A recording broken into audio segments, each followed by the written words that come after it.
Good afternoon.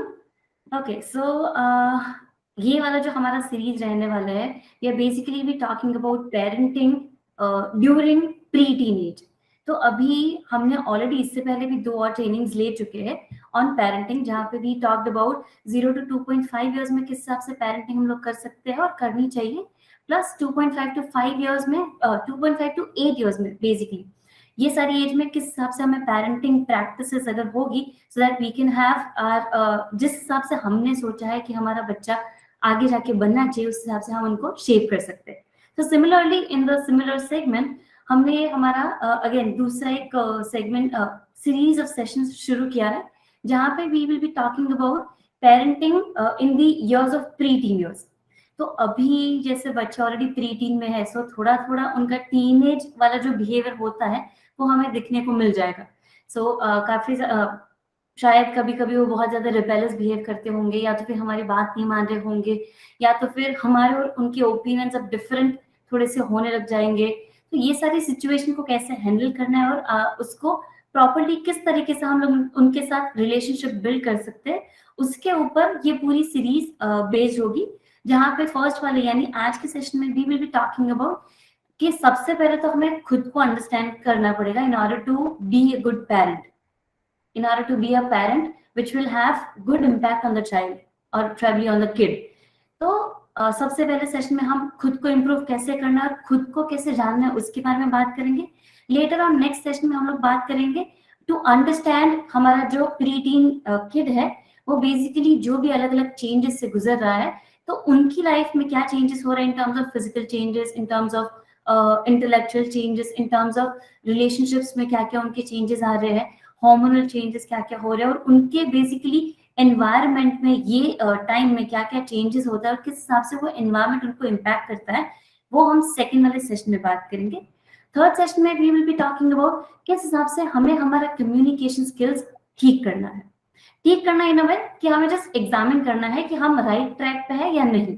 सो basically हमारा communication skill जो है वो भी बहुत ज्यादा इम्पैक्ट करेगा in order to make harmonious relationship with our kid pre teen basically. तो बिकॉज अभी कुछ कुछ एग्जाम्पल्स हम लोग ले, तो काफी सारे पेरेंट्स आप सबने भी देखे होंगे कि पेरेंट्स की ऐसी एक्सपेक्टेशंस होती है, या तो फिर कुछ बात करने का ऐसा अलग तरीका होता है जो शायद बच्चे के सेल्फ कॉन्फिडेंस को भी कहीं ना कहीं हार्म कर सकता है। या तो बहुत ज्यादा उनको डांट लगाते हैं, या तो फिर उनसे बहुत ज्यादा अथॉरिटेटिव मैनर में बात करते हैं। तो ये जो सारी सिचुएशन है उसको हम किस तरीके से एज पेरेंट्स कंट्रोल कर सकते हैं, तो थर्ड वाले सेशन में हम लोग वो बात करेंगे। एंड लास्ट वाले यानी फोर्थ सेशन में हम लोग बात करेंगे कि उनके जो अलग अलग बिहेवियर्स है वो बहुत ज्यादा जिद्दी हो रहे हैं, रिबेलियस हो रहे हैं, हमारी शायद बात नहीं मान रहे हैं, बहुत ज्यादा उनका पीओस की तरफ झुकाव ज्यादा बढ़ रहा है, प्लस अभी वो बहुत ज्यादा डिस्ट्रैक्ट हो रहे हैं उनकी स्टडीज को लेकर।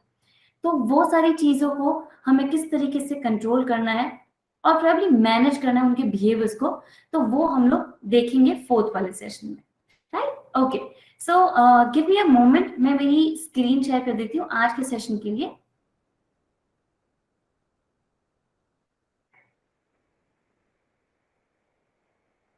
Okay, so before we begin for the session, मैं थोड़ा मेरा भी इंट्रोडक्शन दे दूं। माय नेम इज ख्याति और मैं माँ फाउंडेशन के साथ पिछले ऑलमोस्ट 3.5 ईयर्स के साथ काम करी हूँ। एंड मेरा बैकग्राउंड की मैं थोड़ा बात करूँ तो I have done my bachelors and masters in human development and family studies, where we majorly focused on child development and human development. So हर एक डिफरेंट एज ग्रुप में हमारे लाइफ में क्या क्या डेवलपमेंटल हिसाब से चेंजेस आते हैं, वो सारी चीजें मैंने ऑन अ साइकोलॉजिकल बेसिस वो सब मैंने पढ़ा है। तो आज फाइनली हम लोग शुरू कर रहे हैं हमारा दूसरा एक सीरीज, जहाँ पे हम लोग पेरेंटिंग में ही अलग अलग चीजों के बारे में बात करेंगे, नए हैं उनके लिए वापस मैं बता रही हूँ। Okay, so let's begin with the first session, understand yourself as a parent. So basically इसका aim is to be an expert in the art of parenting. हमें अगर खुद के बारे में जानकारी होगी तो डेफिनेटली हम हमारे बच्चे के साथ जिस तरीके से बिहेव कर रहे हैं, या तो फिर जिस तरीके से उनको डेवलप कर रहे हैं, उसमें और से और ज्यादा प्रॉपरली हम हमारे वेज को फॉलो कर पाएंगे, हमारे अलग अलग टेक्निक्स को फॉलो कर पाएंगे, ना अल्टीमेटली हम बच्चे को इस हिसाब से डेवलप कर पाएंगे कि जो हमें फ्यूचर में उनको देखना है, राइट? सो अभी यहाँ पे हमारे पास काफी अलग अलग एरियाज में हम लोग बातचीत करेंगे in terms of understanding our self. तो सबसे पहले हम लोग देखेंगे कि knowing our self as an individual, सबसे पहले हमें खुद को जानना है। सो यहाँ पे I want you all to recall कि हम जब प्री टीन एज में थे, हम जब ऑलमोस्ट प्रॉब्ली आप मान लो कि 9, 10, 11, 12 और प्रॉब्ली अर्ली टीन एज में थे, तब हम कैसे थे?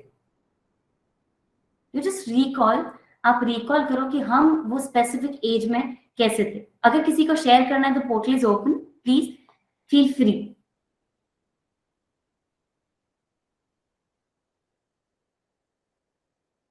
अगर मैं मेरी बात करूं तो when I was a pre tin, तो ऑफ कोर्स अमित सर जैसे बोले कि we were rebellious, definitely that was one of the areas.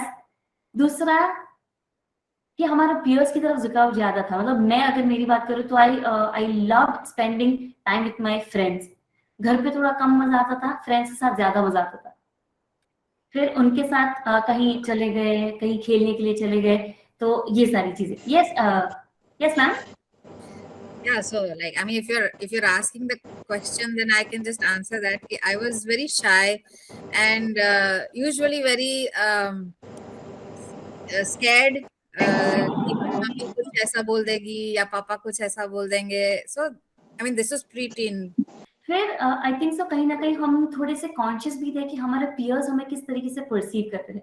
अगर हमने उनकी बात नहीं मानी तो व्हाट इफ उन्होंने हमें उनके फ्रेंड ग्रुप से निकाल दिया तो ये भी कहीं ना कहीं इस एज ग्रुप में थोड़ा डर हम सब ने फेस किया है। So these were I think so some of the things कि जो हम खुद देख सकते हमर तो मा फाउंडेशन आवे છે ટીનેજ એજ એટલે હું એ બતાવતો છું मा फाउंडेशन તને હંબડો ને હંબડ ખ્યાતિ થોડું કંટ્રોલ્સ कोई म्यूट कर सकता है? Yes sir. मैं तो कहतो છું ओके, सो ये एज ग्रुप पे हम सब ने एक्सपीरियंस किया है कि कहीं ना कहीं हम बहुत ज्यादा प्योर्स की तरफ जा रहे थे। हम बहुत ज्यादा कॉन्शियस थे अपनी सेल्फ इमेज को लेके, हम किस तरीके से और हमारे दोस्त एक्चुअली किस तरीके से हमें परसीव करे, that was very important for us. तो सिमिलरली अब ये एज में ये सारे चीजें हमारे बच्चे भी कहीं ना कहीं फेस करने वाले हैं। एंड अल्टीमेटली ये सब अगर हम लोग अभी से प्रॉपरली उनको डेवलप करें, उनको उनका सेल्फ कॉन्फिडेंस अगर अभी से हम लोग प्रॉपर क्या बोले कि उनको मोटिवेट करेंगे टू इम्प्रूव देमसेल्फ, तो ये जो भी इश्यूज बच्चे कहीं ना कहीं थोड़े से फेस करते हैं तो वो उनको रिड्यूस कर सकते हैं। तो these were some of the things we already face. और ऑफ कोर्स कि अगर हम लोग खुद रिकॉल करेंगे कि ये सारी चीजें हमने फेस की है, तो आई एम श्योर कि it will become easier for us to understand कि हमारे प्री टीनेजर्स कौन सी सिचुएशन से गुजर रहे हैं अभी, राइट। दूसरी चीज अभी दूसरा important segment is to know our own parenting style. अभी हमें वापस बीइंग ऑन अ पेरेंट वाली सिचुएशन पे आ जाना है कि हमारा पेरेंटिंग स्टाइल क्या है। हम सब ने, आई एम श्योर कि काफी सारे लोगों को देखा होगा कि जो बहुत स्ट्रिक्ट पेरेंट्स हैं, या तो फिर इवन हमारे ही पेरेंट्स को हम लोग रिकॉल कर ले तो कभी कभी हमारे पेरेंट्स बहुत स्ट्रिक्ट होते थे, कभी कभी बहुत लीनियंट होते थे। तो डिपेंड करता है कि कौन सी सिचुएशन में हमें किस हिसाब से बनना है। But there are certain styles of parenting, तो उसके ऊपर हम लोग थोड़ा सा डिस्कशन करेंगे। So there are 5 major parenting styles. The first one is authoritative, second one is authoritarian, then comes permissive, then comes neglectful, and the last one is helicopter parenting. अभी ये सारे डिफरेंट पेरेंटिंग स्टाइल्स कौन से उसको थोड़ा सा deep में हम लोग देखते हैं। So let's begin with authoritative parenting की अगर मैं बात करूं तो these parents they work in a team. They believe कि हम और हमारे बच्चे we are a team and we work together. तो कभी भी अगर कोई डिसीजन लेना है तो हम बच्चों को पूछेंगे कि अच्छा आपको क्या अच्छा लगता है। हम बच्चों को बताएं, मतलब पूछेंगे कि अगर हमें घूमने के लिए जाना है तो what all the options that you have. फिर हम लोग डिस्कशन करने के लिए बैठेंगे कि अच्छा ठीक है ये चीजें हम जा सकते हैं, वैसा है। And we come on a conclusion कि आपका भी ओपिनियन ले रहे हैं और हम हमारा भी ओपिनियन दे रहे हैं। उस हिसाब से हम लोग इस पेरेंटिंग स्टाइल में काम करते हैं। यहाँ पे हमारे पास रूल्स है, डेफिनेटली एज पेरेंट्स हमने रूल्स पोर्ट्रे किए, हमने रूल्स बनाए हैं, बट इतने भी रिजिड रूल्स नहीं है कि हम लोग अगर हमारे प्रीटीज हमारे पास आके कुछ बोल रहे कि अच्छा दिस इज नॉट राइट, तो we are open for discussion, we are open to change. So authoritative parenting में हमें यही स्पेसिफिक चीज का ध्यान रखना है कि यहाँ पे ये वाले जो पेरेंट्स होते हैं दे वर्क इन अ टीम।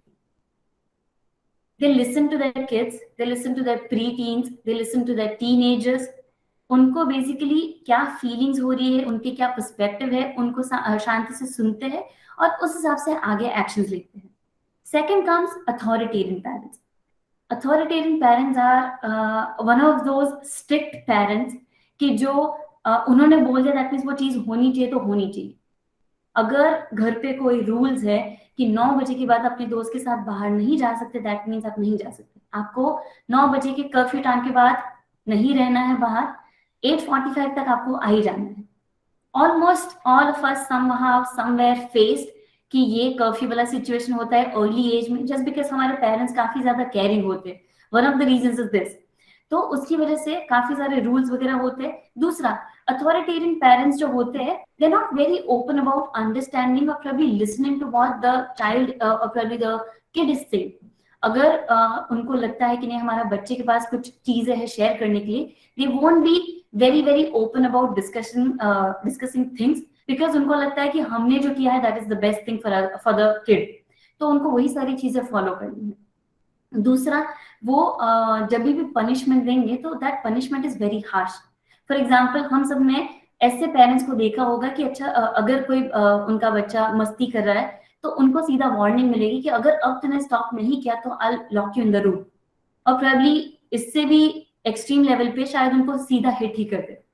तो ये सारे parents comes under authoritarian parents कि जो बहुत ज्यादा स्ट्रिक्ट है, जिनके बहुत ज्यादा रूल्स है. अगर वो रूल्स फॉलो नहीं होते हैं then they may take certain actions which may impact the self esteem.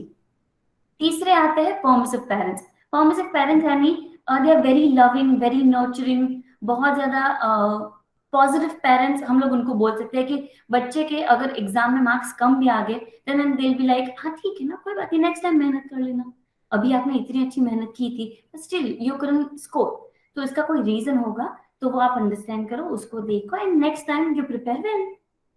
So permissive parents they don't have strict rules. अगर रूल्स होते भी है then they are very lenient about those rules. Follow कर लिए तो कर लिए, नहीं किए तो नहीं किए, वैसे वाले. राइट? तो बहुत ज्यादा नर्चरिंग होते हैं, बहुत कम लिमिट्स होती है, उनकी कोई लिमिट्स नहीं होती कि ठीक है आपको जो करना है करो. फ्रीडम के ऊपर ज्यादा फोकस्ड रहते हैं और उसमें भी फ्रीडम और स्ट्रिक्ट बिहेवियर उनके बीच का कोई बैलेंस नहीं होता. तो ये बैलेंस की वजह से कभी कभी बच्चे कंफ्यूज हो जाते हैं कि अभी एग्जैक्टली मुझे क्या करना है. Are my parents really concern about me और नॉट. तो ये कुछ कुछ क्वेश्चंस बच्चों को भी आते हैं when the parents are extremely lenient. Fourth comes neglectful parents. Neglectful parenting में पेरेंट्स क्या करते हैं कि बच्चों के ऊपर इतना ज्यादा ध्यान नहीं देते. उनको उनका मतलब उनकी तरफ से पैसे मिल दिए, पैसे दे दिए, उनकी स्कूल अच्छी हो गई, उनको जो भी अच्छे अच्छे एक्सपीरियंस करवाने थे, जो भी अच्छे अच्छे क्लासेस में डालने थे वो उन्होंने डाल दिया. अब it's up to the kid कि उनको जो करना है लाइफ में वो करे.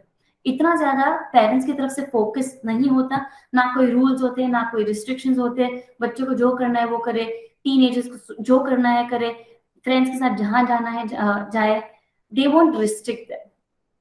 सो अल्टीमेटली उनका जो ये बिहेवियर है we can say they are little towards neglectful, कि वो निग्लेक्ट करते हैं अपने बच्चे के डेवलपमेंट को, किस हिसाब से कौन सी एज में उनकी क्या रिक्वायरमेंट है. वो मॉनेटरी बेसिस पे सारी चीजें फॉलो कर लेंगे या तो फिर सारी चीजें उनको दे देंगे, but when it comes to give that emotional support या तो फिर उनका time, they may lack that. And last comes helicopter parents. Now helicopter parents are those कि जो ऑलवेज अपने बच्चों के आजू बाजू प्रेजेंट रहते हैं. उनको कभी भी फ्री टाइम नहीं होता है. अभी अगर फॉर एग्जांपल सुबह उनकी स्कूल है तो आफ्टरनून में उनके कोई क्लासेस लगवा लेंगे, जैसे कि कोई स्विमिंग हो गया, कराटे हो गया. They are always occupied, the kids are always occupied with certain things and the parents are extremely concern about कि उनको लाइफ में कुछ ना कुछ अच्छा करवाना है बच्चों से, तो उनके लिए वो कुछ भी करेंगे. They are extremely concern about कि बच्चा सक्सेसफुल होना ही चाहिए आगे जाके. अगर नहीं हुआ तो वो बहुत ज्यादा एंशियस फील करेंगे कि अच्छा मेरा बच्चा तो कुछ अच्छा कर ही नहीं रहा है. They would tend to compare them with other children कि जो अपनी लाइफ में थोड़ा सा उनसे अच्छा करेंगे तो then they will be comparing not just the child but they will also compare themselves कि अच्छा एम आई गुड पेरेंट, मैं ये सारी चीजें फॉलो तो कर रहा हूँ, मैंने ये सारी चीजें बच्चों को दे दी, मैंने उनको अपना टाइम दे दिया, अपने पैसे दे दिए, अपने एफर्ट्स दे दिया, but still what if my child is not following the certain actions which they have to, which they need to. तो ये पेरेंट्स बहुत ज्यादा कंसर्न होते हैं, they don't understand the concept of freedom.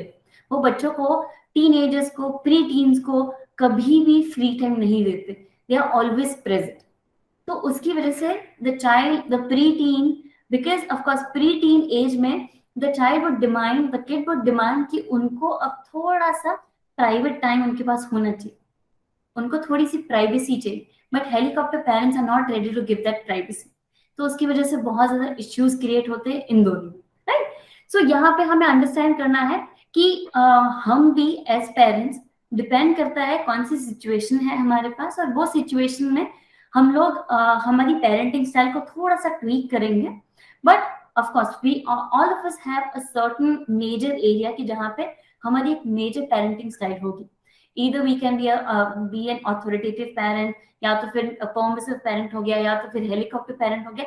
Major शायद हमारी एक पेरेंटिंग स्टाइल होगी. बट कुछ कुछ सिचुएशन की अगर हम लोग बात करें तो वहां पे शायद हम लोग अथॉरिटेरियन भी हो सकते हैं, निग्लेक्टफुल भी हो सकते हैं. तो डिपेंड करता है कि कौन सी सिचुएशन हमारे सामने आ रही है और उस हिसाब से हमारे पेरेंटिंग स्टाइल को हम लोग चेंज कर रहे हैं, राइट. तो पेरेंटिंग स्टाइल में किसी को कोई कंफ्यूजन, कोई क्वेश्चन, किसी को कुछ ऐड करना है?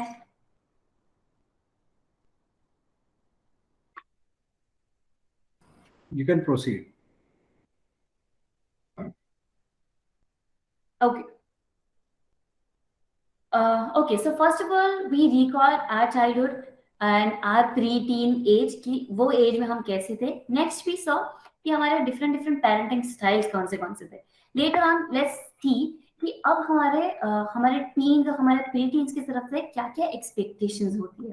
Can somebody please tell me कि आप अपने अपने प्री टीनेजर से या तो फिर अपने अपने बच्चों से ऐसे कोई स्पेसिफिक एक्सपेक्टेशंस रखते हैं? ऑफ कोर्स हम उनके ऊपर टाइम इन्वेस्ट कर रहे हैं, हम उनके ऊपर बहुत ज्यादा एफर्ट्स इन्वेस्ट कर रहे हैं, तो हमारी कुछ कुछ एक्सपेक्टेशंस होती है that they should be doing well in their academics, they should do well in their life, ultimately they should be settled properly. तो ये कुछ कुछ expectations होती है. But apart from these expectations, हमारी क्या क्या expectations होती है? If somebody would like to put some light on it, आप चैट में लिखना चाह रहे तो प्लीज चैट में भी लिख सकते हैं.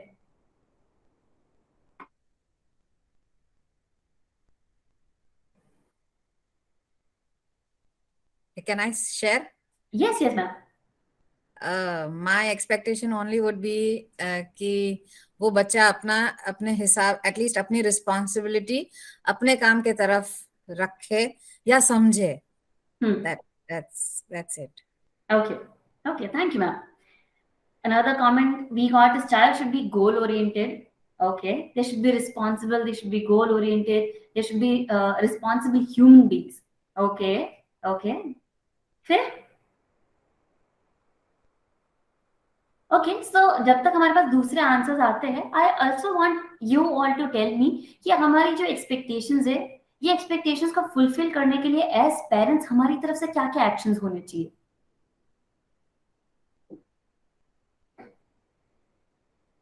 अगर हमें हमारे प्री टीन को या तो फिर टीन को रिस्पॉन्सिबल बनाना है, तो एज पेरेंट्स हमारे क्या क्या उनके साथ स्ट्रैटेजीज होनी चाहिए, या तो फिर क्या क्या चीज हम लोग कर सकते हैं सो दैट उसका अल्टीमेट गोल वुड बी कि दे बिकम रिस्पॉन्सिबल.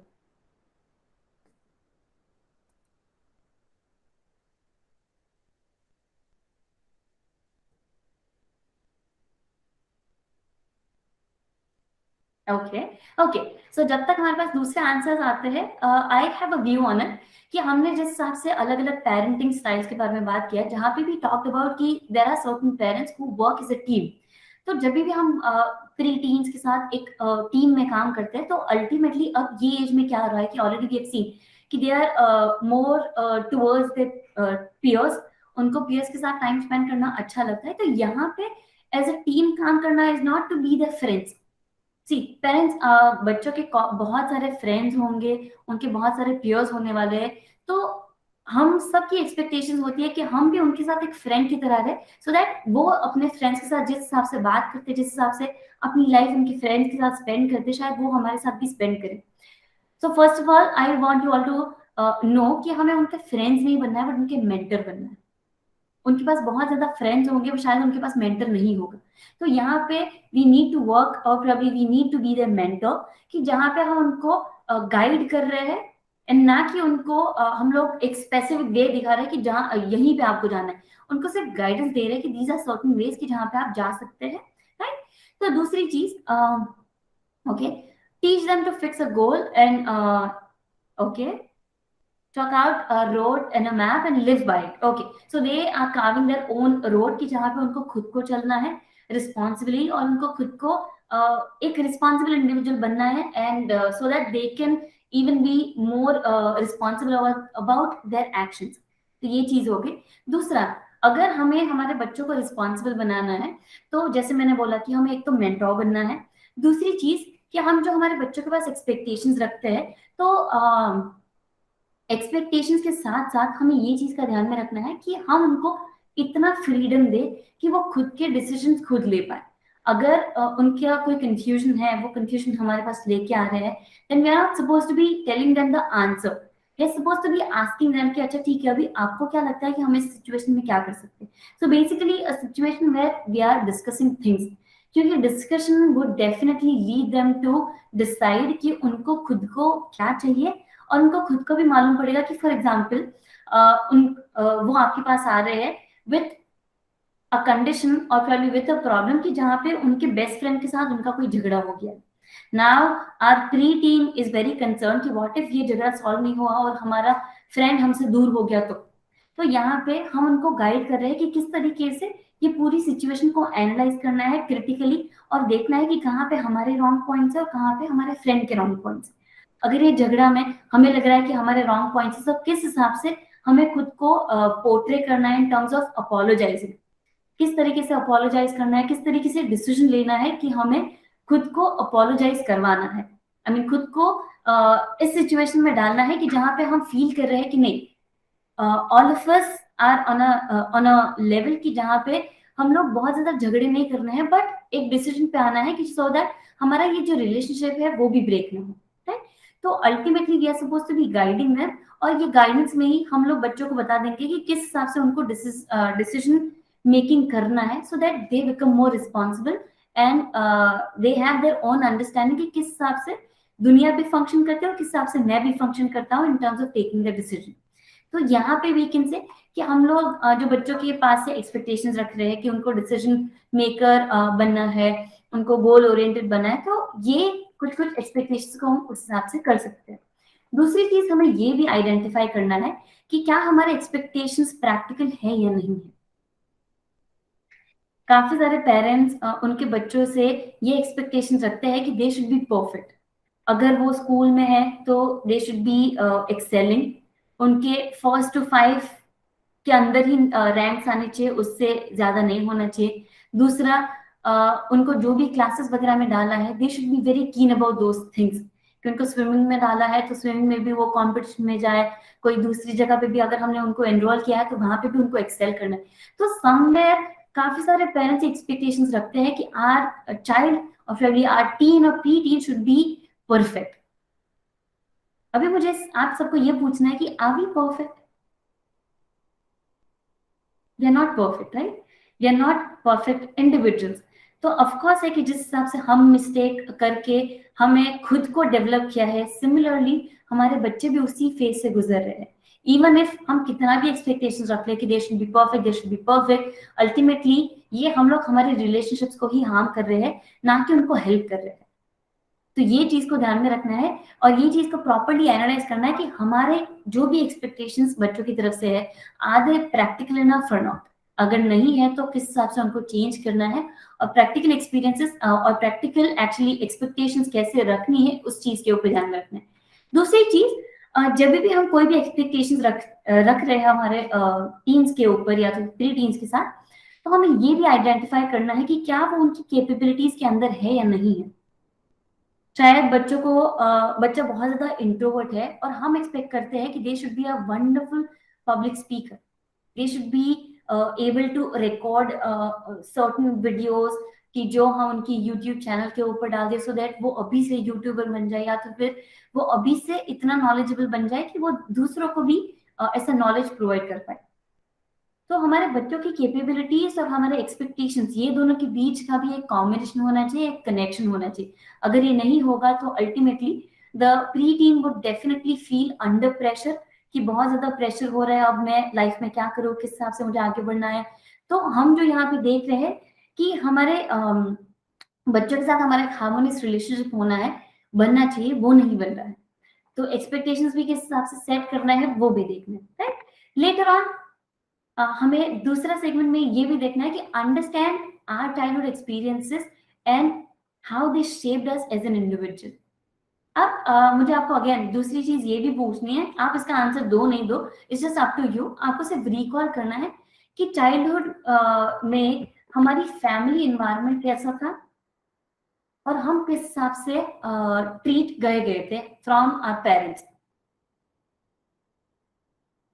किस हिसाब से हमें ट्रीटमेंट मिली थी, हमारा फैमिली एनवायरनमेंट था, हमारे सिबलिंग्स किस हिसाब से थे, कितने लेवल तक का कंपैरिजन हुआ करता था, या तो फिर कितने लेवल तक का ऐसा हुआ करता था कि हमारे पेरेंट्स हमें छोड़ देते थे. दे यूज्ड टू ट्रस्ट कि चलो ठीक है, इनको मैंने ये काम दे दिया तो कुछ भी करके वो लोग वो चीज कर देंगे. तो हम कौन से एनवायरनमेंट में बड़े हुए हैं, that is also important in terms of कि वो ही सारा एनवायरनमेंट, वो ही सारे एक्सपीरियंसेस हमें शेप करेंगे to be a parent, right. तो हमें खुद को ये ऑब्जर्व करना है, खुद के बारे में ये देखना है कि हमें बचपन में किस हिसाब का एनवायरनमेंट मिला था, किस हिसाब से ट्रीटमेंट मिली थी.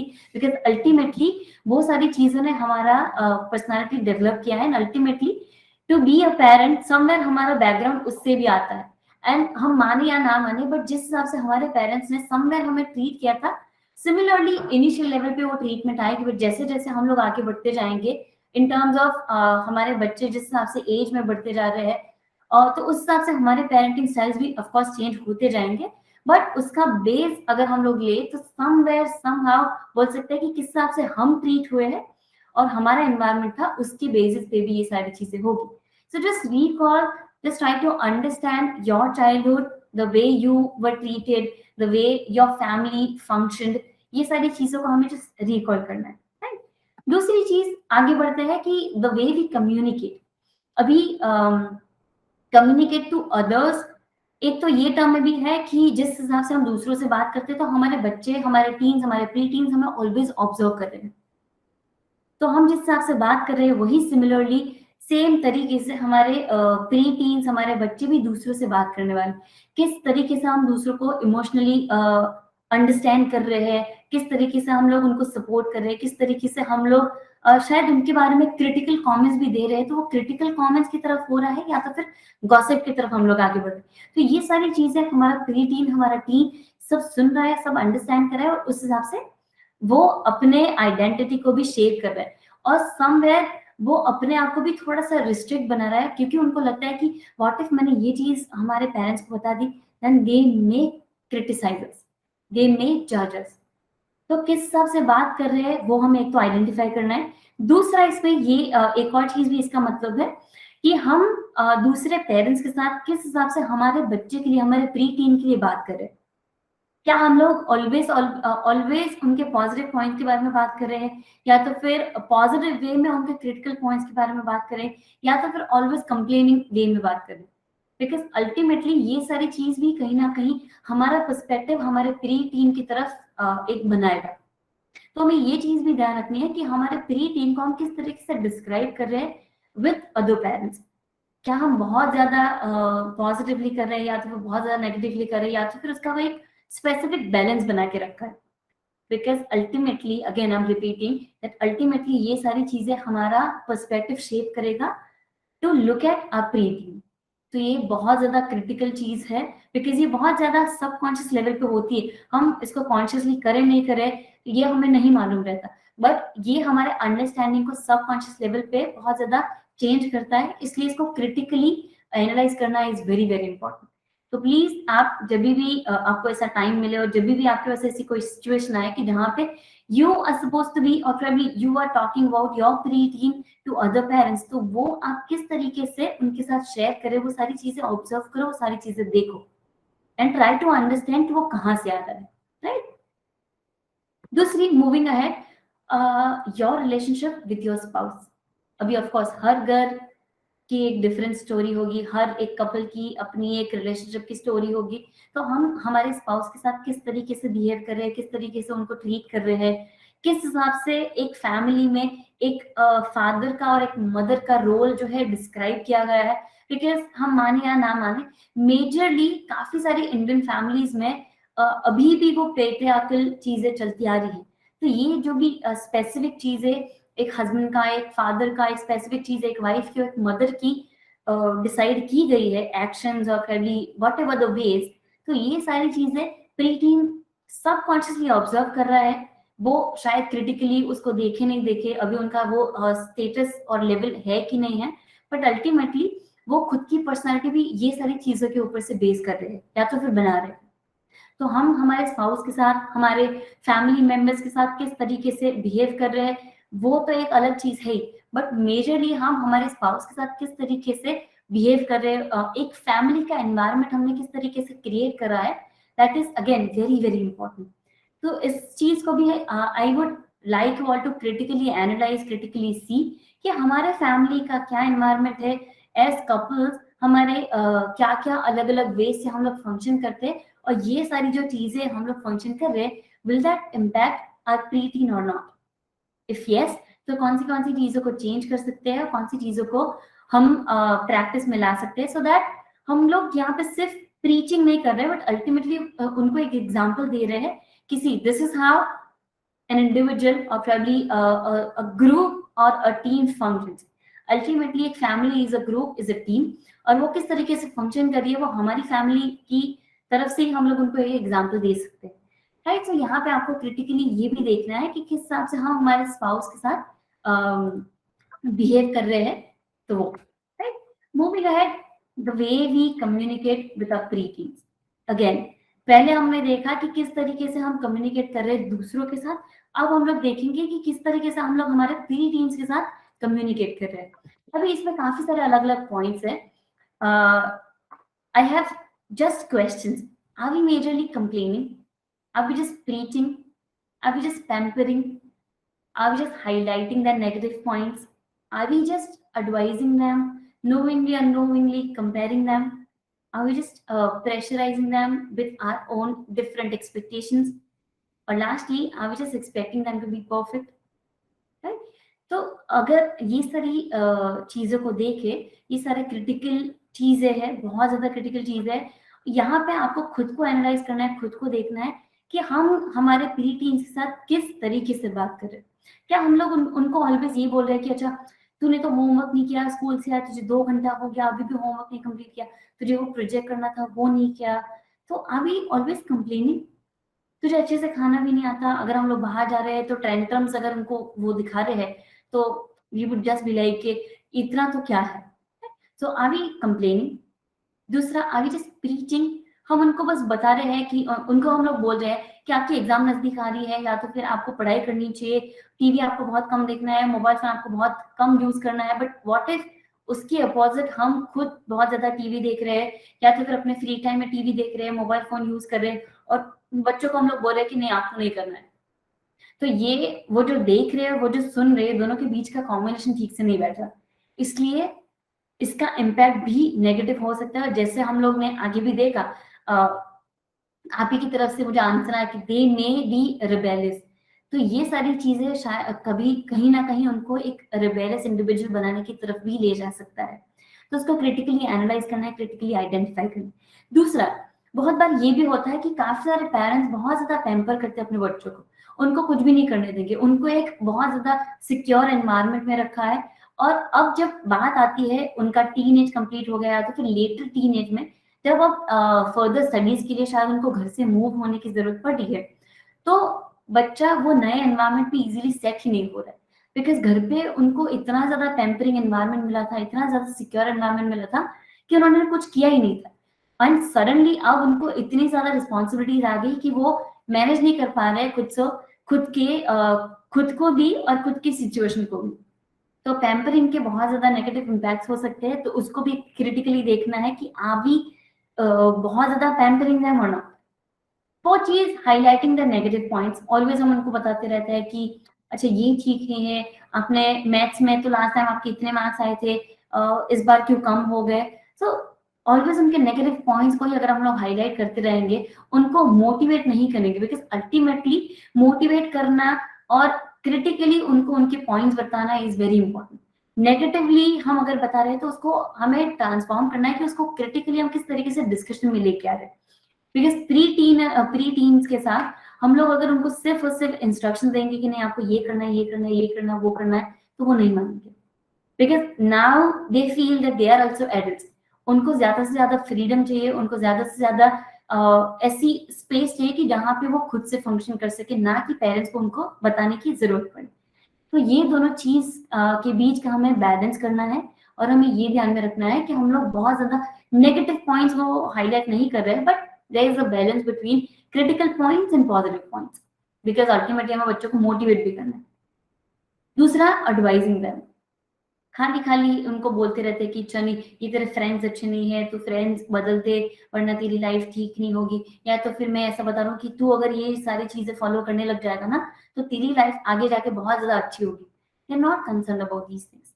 ये एज में उनके लिए उनके फ्रेंड्स बहुत ज्यादा इंपॉर्टेंट है, and there are certain other things which are very very important. और सिर्फ हम उनको एडवाइस वे में उनके साथ बातचीत करेंगे, दे वोंट लिसन। और अगर प्री टीन में ही उनको ये चीज आ गई कि उनको हमने बहुत ज्यादा एडवाइस कर लिया, now they stop listening to us, तो ये टीन एज में जाके बहुत ज्यादा इश्यूज क्रिएट कर सकते हैं। तो अभी से हमें ध्यान में रखना है कि ये जितने भी अलग अलग पॉइंट्स हमने देखे, उसको किस तरीके से हम लोग क्रिटिकली इवेल्युएट करके खुद को इम्प्रूव कर रहे हैं, so that ultimately we are building harmonious relationship with the preteen. And ultimately जो इश्यूज हम लोग शायद टीन एज में फेस करने वाले थे, नेगेटिव इश्यूज, बहुत ज्यादा रिबेलियस हो रहे थे, या तो फिर हमारी बात नहीं मान रहे थे, या तो फिर यूजुअली हम लोग बोलते हैं ना कि ऑफ ट्रैक चला गया, किसी के बच्चे के बारे में हम लोग ये यूजुअली कमेंट्स होती है कि वो तो ऑफ ट्रैक चला गया है, he is not a good child, उसके साथ फ्रेंडशिप मत रखो। तो वैसे वाले जो एग्जाम्पल्स हैं, वैसे वाले एग्जाम्पल्स अगर हमें बच्चों के लिए नहीं बनाने हैं, या तो फिर वैसे सिचुएशन में बच्चों को नहीं डालना है, तो अभी से खुद को क्रिटिकली इवेल्युएट करना पड़ेगा, और खुद को देखना पड़ेगा कि हम कौन से डिफरेंट स्ट्रैटेजीज को फॉलो करके बच्चों को डेवलप करें, राइट।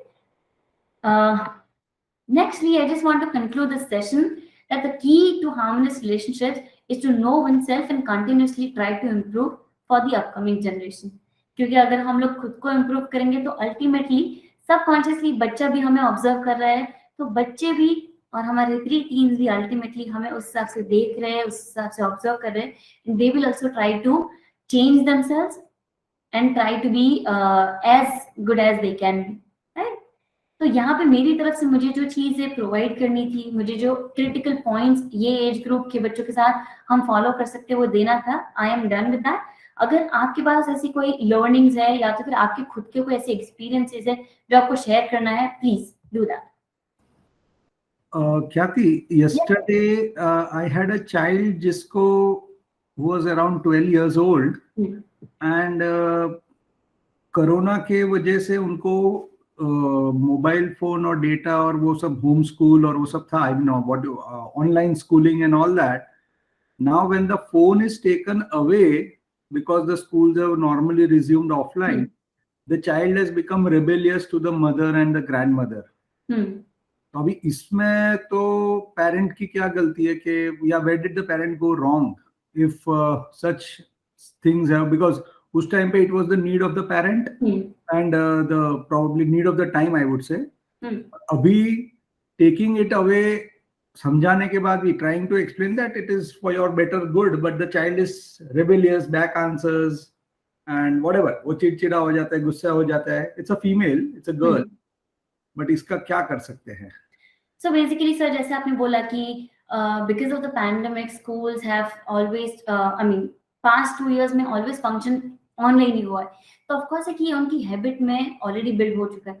अभी देयर आर सर्टेन केस, आप जैसे बोल रहे कि आप बहुत ज्यादा रिबेलियस हो गए because now they are extremely addicted with those smartphone, smart devices के उनके बिना they can't survive.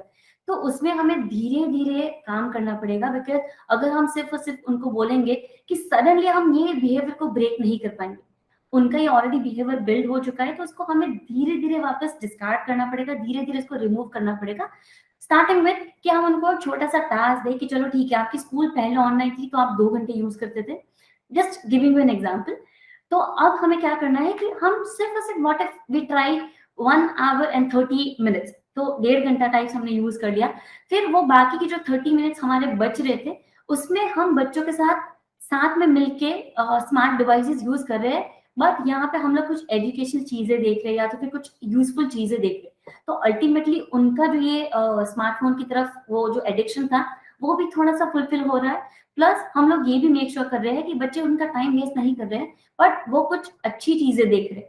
So starting with this, ये एक तरीका हो सकता है कि धीरे धीरे हमने बच्चों को असिस्ट करना शुरू कर दिया कि आपका जो जिस हिसाब से ये स्मार्टफोन स्मार्ट डिवाइसेस के ऊपर टाइम स्पेंड हो रहा है, तो आप करो, उसमें कोई इश्यू नहीं है। बिकॉज सडनली हम उनको ना बोल देंगे तो डेफिनेटली वो जो रिबेलियस बन रहे हैं वो और ज्यादा रिबेलियस बनते जाएंगे, फिर वो हमसे छुप के वो चीजें कर पाएंगे, करना शुरू कर देंगे। तो ये चीज को हमें ध्यान में रखना है कि वो उस लेवल तक हमें बच्चों को नहीं लेके जाना है कि जहाँ पे वो छुप छुप के सारी चीजें करें। तो दैट गिव देम फ्रीडम। ठीक है, हमने उनको बता दिया कि दिस इज नॉट राइट, अब हमें धीरे धीरे चीज को चेंज करना है। तो वो चीज हमें उनको नहीं बतानी है, बट अल्टीमेटली हमारे बिहेवियर को ही चेंज करना है कि उनके साथ असिस्ट होके हम लोगों ने शायद कोई गेम खेल लिया ऑनलाइन, या तो फिर कोई ऐसी चीजें या तो फिर ऐसे कोई वीडियोस देख लिए कि जहाँ पे हमने कुछ नई चीजें सीखी। तो ये एक चीज हो गया। दूसरी चीज, हम बच्चों को ऐसी चैलेंजिंग एक्टिविटीज दे सकते हैं, बिकॉज आप मानो या ना मानो हर एक उम्र के बच्चे को चैलेंजिंग गेम्स बहुत पसंद है। चैलेंजिंग गेम्स कैन बी कि हमने उनको चैलेंज कर दिया कि चलो ठीक है, आप अभी तक 2 घंटे फोन यूज कर रहे थे ना, आई वुड चैलेंज कि आप, अगर मैं आपको बोलूं कि 15 मिनट अगर इससे लेस यूज करना है तो आप नहीं कर पाओगे। तो समहाउ उनको वो पोजीशन पे डालना है कि जहां पे दे फील चैलेंज कि नहीं, अब तो मॉम डैड ने बोला है कि मैं नहीं कर सकता, that means I have to.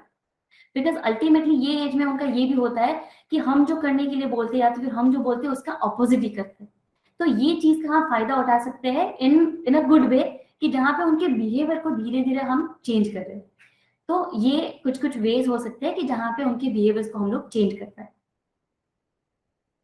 Yes, was I understandable? Yeah. Okay. Anything else? So ultimately जैसे ऑलरेडी अगर उनका बिहेवियर बिल्ड हो चुका है, बहुत ज्यादा जिद्दी हो गए, बहुत ज्यादा रिबेलियस हो गए, बहुत ज्यादा ऐसी अपनी ही मनमानी कर रहे हैं, तो ये बिहेवियर्स को हम लोग उनको डांट के, उनके साथ बहुत ज्यादा स्ट्रिक्ट होके, उनके ऊपर बहुत ज्यादा रिस्ट्रिक्शंस बना के नहीं कर पाएंगे। उनके लिए हमें धीरे धीरे सारी चीजों के ऊपर काम करना पड़ेगा, वन बिहेवियर एट ए टाइम। और वो भी बिहेवियर में हमें धीरे धीरे आगे बढ़ना पड़ेगा। अगर वो बिहेवियर को ले लिया जैसे कि बहुत ज्यादा जिद्दी है, और जिद्दी अगर बहुत ज्यादा हो रहा है कोई सर्टेन चीज को लेके, तो वो चीज को सिर्फ और सिर्फ उनको बताएंगे कि नहीं, कल से तुझे नहीं करना है, तो वो और ज्यादा उसको वो बिहेवियर एकदम स्ट्रांग होता जाएगा, और ज्यादा रिबेलियस बनते जाएंगे। तो धीरे धीरे धीरे वो बिहेवियर को किस तरीके से हम लोग डिस्कार्ड करके और कौन सी एनरिचिंग या तो फिर उनको जो अच्छी लगती है वो सारी चीजें दे के हम उनको डिस्ट्रैक्ट करें, सो दैट ये बिहेवियर धीरे धीरे हम लोग उनका इरेज कर सकते हैं। क्योंकि सडनली कोई चीज करने जाएंगे तो वो कभी नहीं होगा। तो धीरे धीरे स्टेप बाय स्टेप ये सारी चीजों को हमें फॉलो करना पड़ेगा, and later I am sure कि उनका बिहेवियर में चेंजेस हम लोग देख पाएंगे। इस एज ग्रुप में बच्चे झूठ भी बोलते हैं, तो पेरेंट्स को कैसे टैकल करना चाहिए? अभी सर झूठ बोलने के काफी सारे रीजंस होते हैं। वन कि पेरेंट्स बहुत ज्यादा स्ट्रिक्ट है और टीन को लगता है कि शायद मैंने बता दिया तो वो बहुत ज्यादा किट करना शुरू कर देंगे, मुझे बहुत ज्यादा लेक्चर देंगे। तो ये सारी चीजों को अवॉइड करने के लिए शायद वो हमें झूठ बोलना शुरू कर दे। या तो फिर दूसरा उनको लगता है कि शायद माय पेरेंट्स मे जज मी फॉर सर्टेन थिंग्स, या तो फिर मैंने जो किया है वो मुझे लगता है कि गलत है और मुझे उस चीज का गिल्ट है, और वो गिल्ट को मुझे और ज्यादा बता के नहीं करना है एक्सप्रेस, या तो फिर बता के उसको डबल नहीं करना है, इसलिए अब मैं झूठ बोल रहा हूँ। तो कौन से रीजन से बच्चे झूठ बोल रहे हैं वो सबसे पहले तो हमें आइडेंटिफाई करना है। अगर हमारे बिहेवियर में ही इश्यू है कि हम बहुत ज्यादा स्ट्रिक्ट है, या तो फिर अगर बच्चा कुछ सच हमारे सामने बोल रहा है और उसको हम डांट रहे हैं, या तो फिर उसको बहुत ज्यादा लेक्चर कर रहे हैं, किट कर रहे हैं, कचकच कर रहे हैं, तो ये बिहेवियर सबसे पहले हमें आइडेंटिफाई करना पड़ेगा कि हमारे अंदर इश्यूज है या तो फिर बच्चे कोई और रीजन से झूठ बोल रहे हैं। ये आइडेंटिफाई करेंगे, देन आई एम श्योर कि उसके बाद का जो भी वे होगा वो हम लोग इजीली फॉलो कर पाएंगे। कि अब अगर झूठ बोला है तो सबसे पहले उनको एश्योरिटी देनी है कि see this is a safe space, आप यहाँ पे आके कुछ भी बोल सकते हैं, वी वोंट जज यू, हम आपको एक राइट डायरेक्शन दिखाएंगे, हम आपको जज या तो फिर आपको लेक्चर नहीं देंगे। ऑफ कोर्स थोड़ी चीजें जो इंपॉर्टेंट है वो चीजें हमें बतानी है वो हम बताएंगे, but it's up to you, आपको उसको कितना सुनना है कितना नहीं सुनना है स्टार्टिंग में। बिकॉज अगर पहले से उनको फोर्सफुली हम लोग बिठा देंगे सुनने के लिए, दे माइट नॉट। तो धीरे धीरे इसमें भी हमें इनिशिएट करना है कि please the space is open. या तो फिर आपको मालूम पड़ गया कि आप झूठ बोल रहे हैं, तो वो झूठ को आप उस वे में पोर्ट्रे करो कि आप उनको बता नहीं रहे कि आप झूठ बोल रहे हैं, बट आपको मालूम है कि आप झूठ बोल रहे हैं। तो उस वे में उनको कहीं ना कहीं थोड़ा सा मैनिपुलेट करके भी उनसे ये सारी चीजें निकलवा सकते हैं, and at least we can try to understand कि वो कौन से रीजन से झूठ बोल रहे हैं, right? Okay, I think so. Deepali ma'am, do you have any question?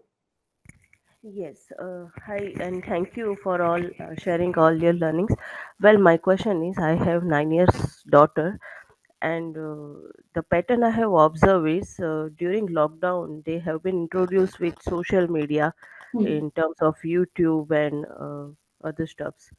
So now, not just in herself, in her friends also, I have observed that they are developing. Sense जहाँ पर वो लोग बहुत अट्रैक्ट हो रहे हैं the social influences like YouTubers, या फिर जैसे हमारे टाइम पे था कि हम हमारे लिए सिर्फ मूवीज के हीरो हीरोइंस थे जिसके प्रति हम अट्रैक्ट होके उनको रोल मॉडल बना लेते थे। अब मैं देख रही हूँ कि जैसे उनके कुछ चॉइसेस हो रहे हैं डेवलप, और उनको वो जो बाहरी दिखावे के टाइप के जो होते हैं जो सोशल मीडिया पर दिखते हैं चीज़ें, उसके प्रति वो अट्रैक्ट होते हैं, उनको ही पूरी रियलिटी मान लेते हैं, and they try to behave like them, they want to be like them. तो माय क्वेश्चन इज कि this is the right time कि हमें प्रॉपर रोल मॉडल उनके सामने खड़े करने चाहिए, जो शायद नहीं हो पा रहे हैं बहुत सारे सोशल मीडिया इन्फ्लुएंसेस की वजह से। और ये चीज़ें हम पूरी रोक भी नहीं सकते, क्योंकि सिर्फ वो नहीं, उनके सारे friends, for example BTS and Blackpink is a new wave I am seeing among these pre-teens and teenagers. वो लोग जब भी मिलते हैं, चाहे वो एक दूसरे को पहली बार मिल रहे हो, लेकिन ये कॉमन टॉपिक और लाइक होता है उनका, तो वो उनको एक्सप्लोर करते रहते हैं। फिर जैसे किसी को इंस्टाग्राम पे मैंने देखा है दूसरे टीनेज बच्चों को कि उनको शायद इंस्टाग्राम पे अपनी शेयरिंग्स डालनी है, बहुत सारे बच्चे अपनी क्लिप्स बनाते रहते हैं, डालते रहते हैं, तो शायद वो गलत डायरेक्शन पकड़ रहे हैं। उनको सही डायरेक्शन या सही रोल मॉडल अभी कैसे उपलब्ध कराए जाए, और उसमें हम कैसे हेल्प कर सकते हैं? ओके, सो मैम यहाँ पे भी अगेन अगर हमारा ये कंसर्न पॉइंट है कि काफी ज्यादा social media accounts they not appropriate for the child, for the teens, या तो फिर उनको बहुत नेगेटिव वे में या तो फिर इस तरीके से इन्फ्लुएंस कर रहे हैं कि उनको खुद को एक सेल्फ कॉन्फिडेंस का इश्यू आ रहा है। बिकॉज आप जैसे बोल रहे हो कि काफी सारे इन्फ्लुएंसर्स हो गए, यूट्यूबर्स हो गए, ultimately they port it. Because teenage की अगर हम लोग बात करें तो इवन इंस्टाग्राम हो गया, ये सारी जगह पे मेजरली ये जो भी इन्फ्लुएंसर्स को फॉलो करते हैं, they are into fashion industry या तो फिर वो सारी चीजें। तो समवेयर दे आर आल्सो क्या बोले कि impressed and very very fascinated with this thing कि अच्छा हम भी इससे पैसे कमा सकते हैं। सो मैम अल्टीमेटली बच्चों का एक तो ये भी है कि खुद को एक तो रिप्रेजेंट करवाना है सोशल मीडिया के ऊपर, दूसरा आप जैसे बोल रहे कि उन सबके फ्रेंड्स भी सोशल मीडिया के ऊपर उतने ही एक्टिव हैं, तो वो ग्रुप के अंदर बिलोंग करने के लिए भी ये सारी चीजें कर रहे हैं। तो सबसे पहले एक तो हमें उनका रीजन आइडेंटिफाई करना है अगेन कि कौन से रीजन से उनको ये सारी चीजें बहुत अच्छी लग रही, क्या वो बहुत ज्यादा इन्फ्लुएंस हो रहे इसकी वजह से कर रहे, या तो फिर अब उनको खुद को भी उस लाइन में पोर्ट्रे करना है कि अच्छा नहीं, even I can be a cool teenager. Because ultimately वो टीनेज वाले ग्रुप में फिट होने के लिए they try to do whatever the things the other teenagers are doing. तो अल्टीमेटली ये सारी चीजों को सबसे पहले तो आइडेंटिफाई करना पड़ेगा। दूसरी चीज आप जैसे बोल रहे हैं कि of course there are good role models as well, तो वो बच्चे ऑफ कोर्स वो नहीं देखेंगे because for them it is boring. वो उनको इतना ज्यादा फैसिनेट नहीं करता है जितना वो दूसरी चीजें करके उनको फैसिनेट। तो यहाँ पे उनके साथ हम लोग अलग अलग डिस्कशन करें कि अगर हम भी सोशल मीडिया के ऊपर एक्टिव है, बिकॉज यूजुअली हम सब कहीं ना कहीं कोई ना कोई सोशल मीडिया प्लेटफॉर्म के ऊपर है, तो सोशल मीडिया के ऊपर हम कौन सी चीजें देख रहे हैं और उसका क्या पॉजिटिव इम्पैक्ट हो रहा है, और वो जो भी अलग अलग चीजें देख रहे हैं उसका क्या नेगेटिव इम्पैक्ट हो रहा है, ये सारी चीजें हमें मालूम है। बट अगर हम उनको बोलेंगे कि नहीं आपको ये सारी चीजें फॉलो नहीं करनी है, इसकी बहुत ज्यादा नेगेटिव इम्पैक्ट है, तो शायद वो नहीं मानेंगे। तो उनको थोड़ा सा रियलिटी चेक यहाँ पे ये देना पड़ेगा कि सोशल मीडिया वाली दुनिया इज सोशल मीडिया वाली दुनिया, दैट्स ऑनलाइन। ऑफलाइन में कुछ और ही अलग अलग ही चीजें होती है। तो उनको उस एग्जाम्पल के साथ हम लोग रिलेट करवा के उनके साथ उस हिसाब से कन्वर्सेशंस करके उनको शायद हमारे सर्कल में या तो फिर ऐसे कोई दूसरे लोग हैं तो उनसे भी बातचीत करवा के ये अलग अलग चीजें कर सकते हैं। दूसरी यहाँ पे हम लोग अगर बच्चे का कोई बड़ा सिबलिंग है या तो फिर उनकी एज से थोड़ी सी बड़ी एज ग्रुप के कोई बच्चे हैं जो ऑलरेडी ये चीज को जानते हैं कि प्रेशर भी होता है, इन्फ्लुएंस भी होता है, बट वो इन्फ्लुएंस को कैसे मैनेज करना है उसका वे भी हमें मालूम है। तो अल्टीमेटली उनकी हेल्प लेके अगर हम उनको डिस्कशन करवाएंगे या तो फिर उनसे बातचीत करेंगे तो उनकी बात ज्यादा सुनेंगे। बिकॉज हमारे साथ अगर वो इश्यू आ जाता है कि हम कितना भी उनको बोले, दे मे अंडरस्टैंड ओनली सर्टेन थिंग्स, बाकी की चीजें उनको लगता है कि हम लोग लेक्चर दे रहे हैं, हम उनको कट कट कर रहे हैं, हमें अच्छा ही लगता है इसलिए हम लोग बोल रहे हैं। तो यहाँ पे हम लोग दूसरे भी पीयर्स का या तो फिर टीन एजर्स का या तो फिर उनकी एज से 2-3 साल बड़े एज ग्रुप के लोगों का हेल्प ले सकते हैं। ये एक चीज हो सकती है। दूसरा, आप जैसे बोल रहे हैं कि काफी सारे इन्फ्लुएंस होते हैं, अच्छे इन्फ्लुएंस, तो ऑफकोर्स कि उनको एक घर का एनवायरनमेंट ही हम लोग ऐसा बना दें कि जहाँ पे वी आर डिस्कसिंग अबाउट जो अच्छी अच्छी चीजें दुनिया में हो रही है, अच्छे अच्छे लोग, अच्छे अच्छे इन्फ्लुएंसर्स जो अलग अलग एक्शंस कर रहे हैं और उनके एक्शंस के हिसाब से वर्ल्ड को इम्पैक्ट कर रहे हैं, वो ही एक डिस्कशन में हम लोग लेके आए। और वो डिस्कशन अल्टीमेटली वो सुन रहे हैं, वो भले उसमें पार्टिसिपेट करे नहीं करे, दैट्स अप टू देम, उनको फोर्स नहीं करना, बट घर का एनवायरनमेंट ही ऐसा बिल्ड कर दे कि जहाँ पे we are talking about positive influence, so that वो जिस हिसाब से फिर आगे जाके, अभी नहीं 1-2 साल शायद वो इन्फ्लुएंस होते रहेंगे, but later on they will be able to critically evaluate कि मुझे किस हिसाब से लोगों को फॉलो करना है और कौन सी चीजों को मुझे अपने मोटिवेशन के लिए यूज करनी है। तो आई think so Sorry, please continue.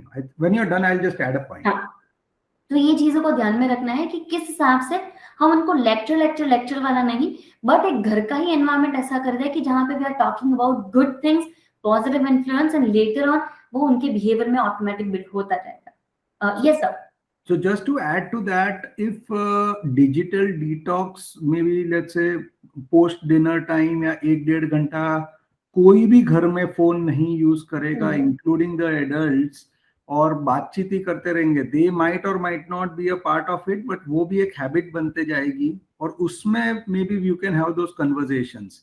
Otherwise आज के दिन में हैविंग कन्वर्सेशंस आल्सो बहुत कम हो गया है। May be over the breakfast tables and over the dinner tables भी बहुत कम हो गया है। उसमें भी या तो जल्दी जल्दी में करते हैं या I'm sparingly करते हैं। And I had heard the case of, let's say, even अपना ये आदित्य बिरला ग्रुप के जो हेड है, उनकी फैमिली भी आज के दिन में डिनर के बाद मानो सब लोगों ने फोन बाजू में रख दिए और 1 घंटा they are discussing amongst themselves, and that's a rule of the family। वो रूल ऑफ द फैमिली की वजह से काफी कुछ वैल्यूज, डिस्कशंस, गुड पॉइंट्स वो सब पास ऑन होते हैं। And it might happen gradually, it might not happen overnight, but वो भी एक हैबिट फॉर्मेशन हो रहा है जिसमें एडल्ट्स को भी पार्टिसिपेट करना है। या दैट्स इट। एग्जैक्टली। सो दूसरी चीज मुझे यहाँ पे ये भी मेंशन करनी है कि whenever we work with preteens और अर्ली टीन्स, तो हमें बहुत ज्यादा पेशेंस रखनी पड़ेगी, बिकॉज उनके सर्टेन बिहेवियर्स ऑलरेडी बिल्ड हो चुके हैं और बाकी के सर्टेन बिहेवियर्स उनको पीयर्स की तरफ से इन्फ्लुएंस होकर भी बिल्ड हो रहे हैं। बिकॉज जैसे हम सब जानते हैं कि पीयर इन्फ्लुएंस इस एज में ज्यादा होता है, तो उनका बिहेवियर चेंज करने के लिए हमें थोड़ा सा पेशेंस रखना पड़ेगा। ये जैसे सर ने बोला कि ओवरनाइट कभी भी नहीं होगा, तो ये थोड़ा सा पेशेंस रखेंगे हम हमारी तरफ से, हमारे जितने भी पॉइंट्स है तो उसको उनके ऊपर फोर्सफुली नहीं करना है, कुछ भी फोर्स नहीं करना है, but we are just discussing certain things, we work as a team. अगर हमें लग रहा है कि इवन इस एज में हम लोग ये भी मतलब उनके साथ ये भी कर सकते हैं कि देयर आर सर्टेन थिंग्स की जो शायद हमें नहीं आती होगी इन terms of using the technology, in terms of understanding social media. तो यहाँ पे हम लोग उनकी हेल्प लेके अंडरस्टैंड कर सकते हैं अलग अलग चीजों को। तो यहाँ पे क्या हो रहा है कि दे आर ऑल्सो बिलीविंग कि ऐसा नहीं है कि यहाँ पे my parents are on a certain level और मेरा कोई सर्टेन लेवल है, तो ये लेवल भी हम लोग इक्वल करेंगे और एक मेंटरशिप वाली पोजीशन पे कि जहाँ पे जरूरत पड़ने पे वो भी हमारा मेंटर है और जरूरत पड़ने पे हम भी उनके मेंटर है। तो ये जब भी एक रिलेशनशिप एस्टेब्लिश हो जाएगा तो अल्टीमेटली जितने भी इश्यूज हम लोग फेस कर रहे हैं वो धीरे धीरे इरेज कर पाएंगे हम लोग। और पेशेंस इज द ओनली की। हमें बहुत शांत रहना है, बिकॉज जितना ज्यादा हम लोग शांत रहेंगे उतना पॉजिटिव इम्पैक्ट हम लोग बच्चों के अंदर देख पाएंगे। अगर हम लोग थोड़ा सा भी स्ट्रिक्ट हो गए, थोड़ा सा भी हमने नेगेटिव स्टेप्स या तो भी स्ट्रैटेजीज फॉलो कर ली, तो उनका जो बिहेवियर है वो चेंज होने की जगह और से और ज्यादा नेगेटिव वे में जाता जाएगा। एंड डेफिनेटली कंपैरिजन से दूर रहना है और जितनी भी नेगेटिव चीजों के बारे में हम लोग बात की उसको क्रिटिकली इवैल्यूएट करके वही सारी चीजों को पॉजिटिवली कैसे बताना है वो हमें एक स्किल सीखनी है। तो वो भी हम लोग आगे के सारे सेशंस में देखने वाले हैं कि जहाँ पे हम लोग उनके साथ बातचीत मतलब सेशन में देखेंगे कि किस हिसाब से हमें बच्चों को अलग अलग बिहेवियर्स पे ट्रीट करना है। जैसे आज हमने देखा कि सोशल मीडिया का मिसयूज हो रहा है, तो किस तरीके से हमें उनको ट्रीटमेंट देना है या तो फिर किस तरीके से वो बिहेवियर चेंज करना है। अगर बहुत ज्यादा रिबेलियस हो रहे हैं तो किस हिसाब से चेंज करना है। अगर सिबलिंग के साथ बहुत ज्यादा इश्यूज क्रिएट हो रहे हैं तो उसमें किस तरीके से हम दोनों को हेल्प कर सकते हैं। तो ये सारी चीजों के बारे में भी हम लेटर ऑन आगे वाले सेशन में देखने वाले हैं। Okay, thank you everybody.